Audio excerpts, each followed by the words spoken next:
Little Red Riding Hood. There was once a sweet little girl who lived in a pretty little cottage at the end of the village. She always wore a red cloak with a hood, so people called her Little Red Riding Hood. One morning, Little Red Riding Hood's mother said, "Put on your things and go to see your grandmother. She has been ill. Take along this basket with food for her." It was a bright and sunny morning, so Little Red Riding Hood stopped to pick a bunch of flowers for her grandmother. Little Red Riding Hood wandered from her path when from behind her a gruff voice said, "Good morning, Little Red Riding Hood."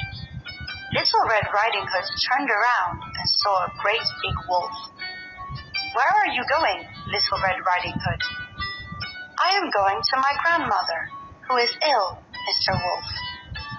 Then Mr. Wolf said, "Good morning," and set off. After walking for a while, the wolf reached Little Red Riding Hood's grandmother's house.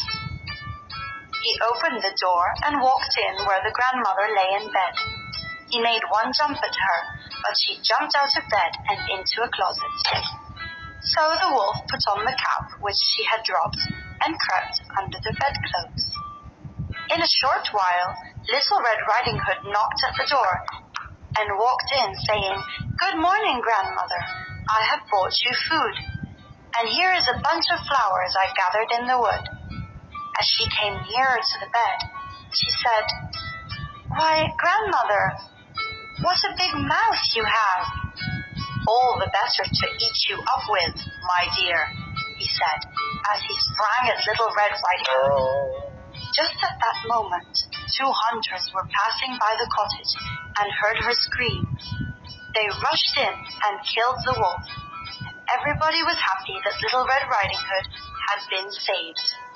And Little Red Riding Hood learned her lesson.